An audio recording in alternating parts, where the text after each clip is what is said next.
அன்பை பாடும், என் நாவும் நாமம் போற்றும், என் இதயம் உம்மில் மகிழும், எனக்கென்றும் நீர் போதும். இயேசு கிறிஸ்துவின் இனிய நாமத்தில் உங்களுக்கு என் அன்பின் வாழ்த்துக்கள்.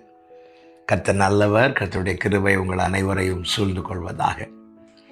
ரோமருக்கு எழுதின நிருபம் 12வது அதிகாரம் 10வது வசனம். சகோதர சிநேகத்திலே ஒருவர் மேல் ஒருவர் பட்சமாயிருங்கள், கனம் பண்ணுகிறதிலே ஒருவருக்கொருவர் முந்திக் கொள்ளுங்கள். கர்த்தருடைய பரிசுத்த நாமம் மகிமைப்படுவதாக. அருமையான வார்த்தை. 2 காரியங்களை இங்கே வலியுறுத்தி சொல்லி இருக்கிறது. ஒன்று, சகோதர சிநேகத்திலே ஒருவர் மேல் ஒருவர் பட்சமாயிருங்கள். அடுத்ததாக சொல்லப்பட்டிருக்கிறது, கனம் பண்ணுகிறதிலே ஒருவருக்கொருவர் முந்திக் கொள்ளுங்கள். கனம் பண்ணுகிற விஷயத்தில் முந்திக் கொள்ள வேண்டுமா? நாம் மற்றவர்களை எந்த அளவிலே பார்க்கிறோம் என்பது ரொம்ப முக்கியம். ஆண்டவராகிய இயேசு கிறிஸ்து நமக்கான அடிச்சுவடுகளை வைத்து போயிருக்கிறார். அதிலே அவர் வைத்த அடிச்சுவடுகளில் ஒன்று என்ன தெரியுமா? மற்றவர்களை கனம் பண்ணுகிறது. நமக்கு தெரியும், அவருடைய 30வது வயதில் அவர் யோவானால் ஞானஸ்நானம் பெறும்படிக்கு கலிலேயாவை விட்டு யோவான் ஞானஸ்நானம் கொடுத்து கொண்டிருந்த யோர்தானுக்கு அருகே கடந்து வந்ததை மத்தேயு சுவிசேஷத்தின் 3வது அதிகாரம் அதனுடைய 13வது வசனத்தில் நம்மால் பார்க்க முடியும். ஆமே, ஸ்திரீகளுக்குள் பிறந்தவர்களில் யோவான் பெரியவனாயிருந்தாலும் ஆண்டவராகிய இயேசு கிறிஸ்து எல்லோரிலும் பெரியவர். வானம் அவருடைய சிங்காசனம், பூமி அவரது பாதபீடம். அவ்வளவு பெரிய தேவன் யோவானிடத்தில் ஞானஸ்நானம் பெறுவதற்காக அவர் இருந்த இடத்தை விட்டு யோவான் இருந்த இடத்துக்கு வருகிறார். அவர் என்ன செய்திருக்கலாம்? யோவானை அவரிடத்திலே வரவழைத்திருக்கலாம். காரணம், அவர் பெரியவர் அல்லவா? அவர் அதை வைத்து யோவானை அவரிடத்திலே வரவழைத்திருக்கலாம். ஆனால் இங்கே ஆண்டவராகிய இயேசு கிறிஸ்து அவனை கனப்படுத்தும் வண்ணமாக அவனிடத்தில் வருகிறார். அப்படி என்றால் இங்கே இயேசு கிறிஸ்து எதை பார்க்கிறார் தெரியுமா?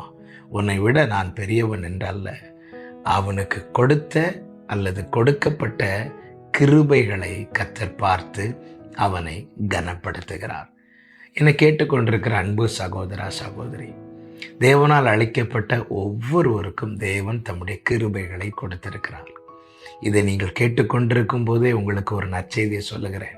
நீங்கள் சாதாரணமானவர்கள் அல்ல, நீங்கள் கிருபை பெற்றவர்கள். கர்த்தர் ஒருவரையும் சும்மா படைக்கவில்லை. கர்த்தர் நம்மை உருவாக்கி நம்மை ஆளாக்கி இதுவரை கொண்டு வந்திருக்கிறார். நமக்குள்ளே தேவன் கிருபைகளை தந்திருக்கிறார். தேவனுடைய அழைப்பும் கிருபை வரங்களும் மாறாதவைகள். ஒரு மனிதனை எப்படி பார்க்க வேண்டுமானால் அவனுக்கு தேவன் கொடுத்த கிருபையை வைத்து பார்க்க வேண்டும். இங்கே ஆண்டவராகிய இயேசு கிறிஸ்து மனுஷகுமாரனா இந்த பூமியிலே வந்தவர் நமக்கு வைத்து சென்று அடிச்சுவிடு. அதுதானே யோவானை. அவன் வனாந்திரத்தில் தானே இருக்கிறான்.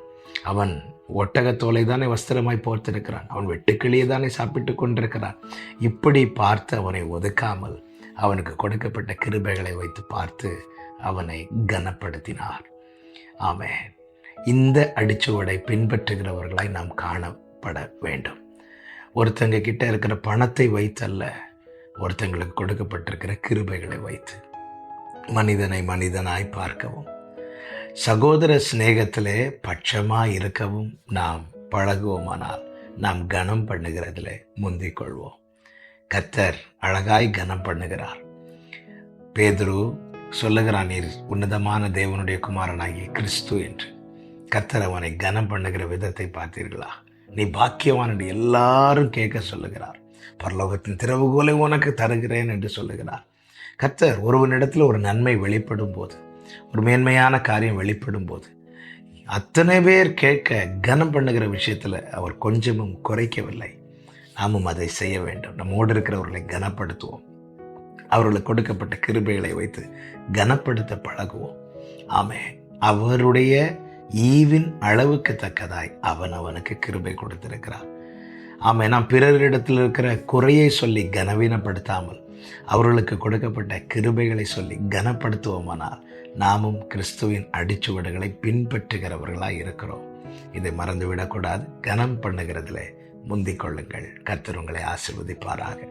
நல்ல தகப்பனை, இரக்கமுள்ள பிதாவே, நீர் எங்களுக்கு முன்பாய் வைத்து சென்ற நல்ல அடிச்சுவடுக்காய் ஸ்தோத்திரம். கனம் பண்ணுகிறதுல முந்திக் கொள்ள கிருபை செய்யும். இயேசு கிறிஸ்துவின் நாமத்தில் பிதாவே, ஆமென்.